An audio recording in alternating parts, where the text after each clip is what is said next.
The title of this exhibition is drawn from two diverse concepts, one being punk, exploring ideas around resistance that were really formulated in the 1970s, particularly in London, where I grew up, and the second being the idea of Orientalism, which was made popular by Edward Said, an intellectual and a writer who wrote a text in 1978 called Orientalism, which made apparent many ideas that were formulated 2 centuries prior, particularly during the colonial period in the Middle East, which examined the way the West perceived the East, both in its imagination and its relationship and manifestation with its colonial entities. So I extended Said's research on how the West perceived the East to explore the former Soviet Union and its former possessions of Central Asia and the Caucasus and its complicated relationship with the Arab world, Iran and Turkey, to think about Eastern Orientalism, or how one East perceives another East.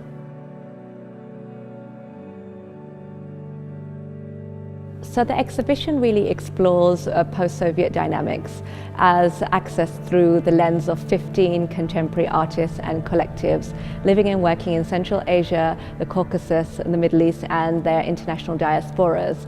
And it's really an artist-driven project based on my own practice as a curator who often looks at artists taking the lead. Particularly my relationships go back several years with many of the artists on view here, both within my former work at the Guggenheim Museum in New York, but also my research and writing that has occurred both in Asia and in Europe. Particularly the projects that I've been exploring have looked at the post-Soviet condition. So reflecting upon post-1991, which is when the Soviet Union crumbled and these countries were granted their independence. So I was very much interested in exploring themes that dealt with monumentality, architecture, covert and overt means of protest, and really exploring like ideas around recreation, looking at the concept of healthy city, healthy body, and really trying to kind of grapple with some of the complexities that occurred after this period. And a little bit, backwards as well. There's a lot of context. I mean, the oldest work in the exhibition is from the 1970s, from 1975, by Vashalev Akunov, an Uzbek artist. So we have that, and then we have a cross-generational kind of focus with much more emerging early career artists as well. One of the aspects of your practice I really admire is you fuse different historical traditions together. You fuse different geographical ideas as well. I mean, you were born in Iran, you studied in the United States, you live and work in New York City, but you're still working a lot between this kind of in-between space.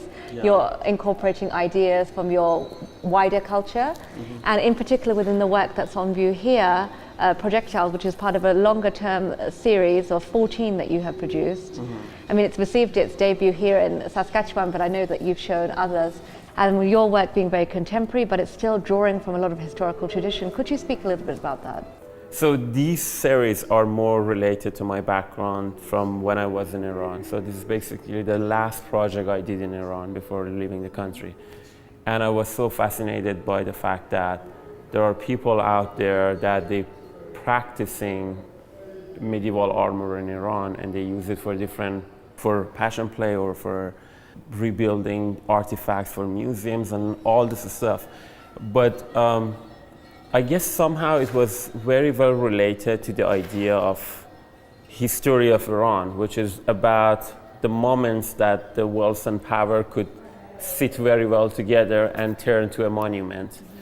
And I found it very well in craftsmanship of armor and the technology of steel they had. The quality of Persian armor is like the quality of Persian carpet. It's very delicate and amazing.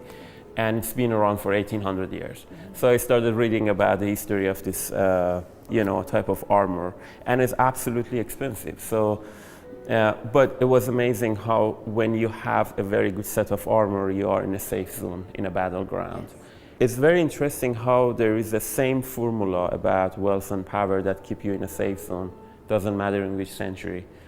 And somehow it reminds me of drones, or like an airplane, or any very high technology arms that we have today.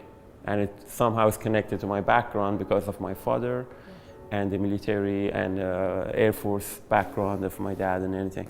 So it turned to just hybriding all these different points of histories, the past and today, I guess. I think that's really fascinating. That's like one of the curatorial remits in this exhibition, is to, you know, think about the past to arrive at the contemporary moment, because we didn't just fall out the sky, and ideas don't just fall out the sky either. Yeah. They evolve, Yeah. and they evolve over a historical period, and that's something really fascinating, I think. And the idea of erecting power, you know, this is so interesting for me. I mean, wherever you go in Iran, you see towers, so it's very interesting. And then who made them, and what's the reason behind it? And the other things is, I guess I have to mention that. So my art is, I mean, especially these previous works, these are about practicing power, but it's not something Iranian. It's just happening to have Iranian accents, because this is my aesthetic. That's the aesthetic I come from. I grew up in Iran, so I had all in my background. It doesn't mean that I criticize something. I don't actually. It's not also I'm criticizing my country, Iran, or even today America. It's just something that is in human DNA, is in our nature to practicing this. Of course, and we have to self-reflect and critique in order to move forward. Otherwise, we're stagnant. Otherwise, we're still erecting monuments. Exactly. And we keep doing that. Exactly. And it's amazing, because it's like it's like a glitch in our head, and we keep doing that. Well, and we're going to do more. Yes. I do find it really interesting within the context of this exhibition in particular, because your work is suspended. So it's almost like it's anything that's suspended, it's like liminal. So you're coming in at the middle, there's no beginning or ending necessarily. Indeed. It's just floating. And I find that a really beautiful poetic gesture for this particular exhibition. Thank you. This exhibition is incredible for me. That if we have punk, if we have this punk thinking, anarchy, we will be different. We will be more free. We are not free. What happened now is of this, we are victim of traditionalism. It's funny you say that, because the show is based on non-conformity, yes? Yes. That's like one of the driving principles of the exhibition. But to some degree, to exist in this world, you have to conform. Yeah. If we're going to be able to cross borders or have opportunities in so-called free world, you have to have conformed to some degree. I made a huge wall, and one piece was ornamental punk, and my holes and my trousers connecting me. I like holes in my trousers. I'm very because they connecting with my childhood. I born in very super poor family. I never have any new clothes. I never have normal food. Very poor, mud house. I always have to have old clothes. I cry, didn't go to school because my back here was, my mother put patch. It was stigma. But now I very don't like something new. For me it's amoral. If something new, I bring working clothes here for me, I have no feeling to take off, because I like walking, I like connecting my past with trauma, but now I am happy. With this clothes, give me happiness. So I say that I was unconsciously punk that time, but that was for me stigma, was pain, but for me no, because I'm resistant. I'm resisting all the capitalism, all this consumerism. I don't want to be victim of this fashion brand, or I didn't be victim some company via his clothes. No, I'm not like that. I'm artist. I'm mobilized with my art against all this monster. So you understand? Yeah, of course. It's cool.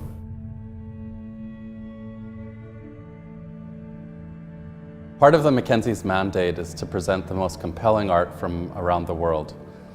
Many of the artists in this exhibition have never exhibited before in Saskatchewan. We hope that visitors to this exhibition have an opportunity to learn something about our world, to experience different points of view, and to possibly come away transformed from this experience.